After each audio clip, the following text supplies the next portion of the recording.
মদিনার রাত। আকাশে তারারা ঝলমল করছে। শহরের মানুষজন গভীর ঘুমে মগ্ন। রাস্তাগুলো নিস্তব্ধ, বাতাস বইছে শান্তভাবে। কিন্তু এই নীরব রাতেই একজন মানুষ চুপচাপ শহরের পথে হেঁটে চলেছেন। তিনি অন্য কেউ নন, ইসলামের দ্বিতীয় খলিফা হজরত ওমর ইবনুল খাত্তাব রাদিয়াল্লাহু আনহু।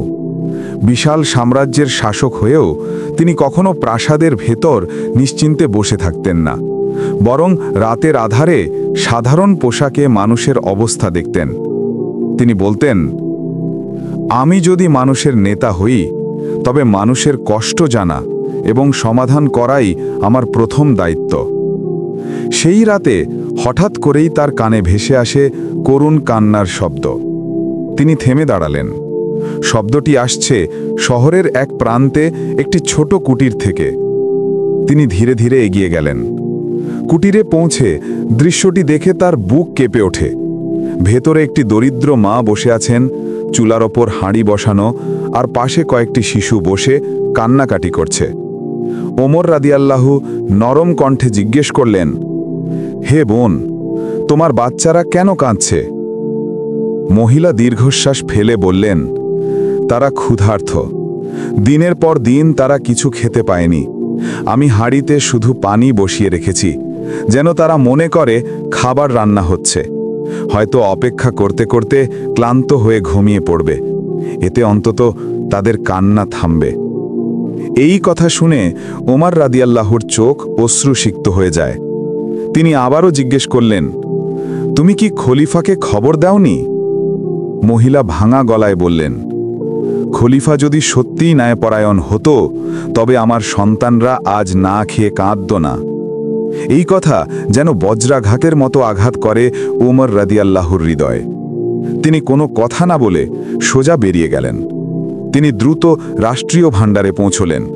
নিজের হাতে একটি বড় বস্তায় ময়দা, তেল, খেজুর এবং অন্যান্য খাবার ভরে নিলেন।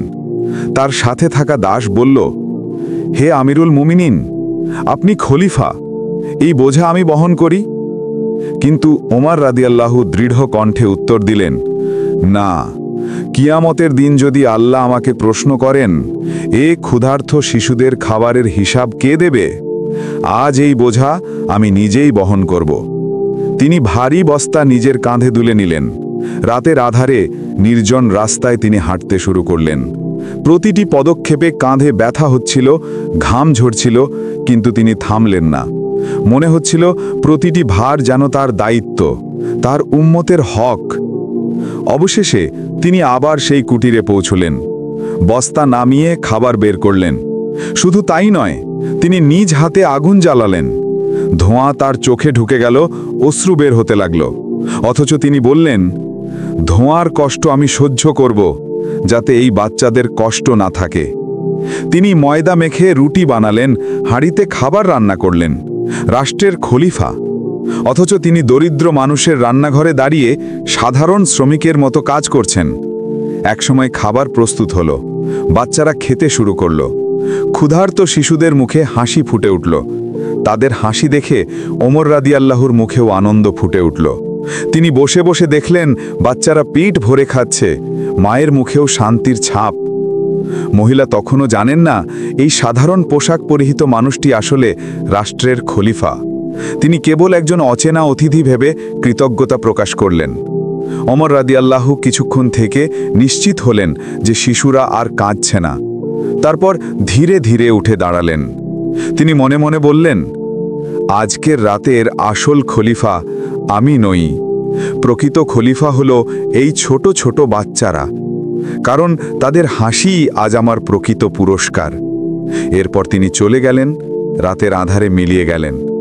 কেউ জানল না রাষ্ট্রের খলিফা নিজ হাতে খাবার বয়ে এনে ক্ষুধার্ত শিশুদের খাইয়েছেন। এই ঘটনাটি শুধু একটি গল্প নয়, এটি আমাদের শেখায় ক্ষমতা মানে দম্ভ নয়, দায়িত্ব। নেতৃত্ব মানে ভোগবিলাস নয়, বরং মানুষের সেবা। আর আল্লাহ ভীতি ছাড়া ন্যায় বিচার কখনো প্রতিষ্ঠিত হতে পারে না।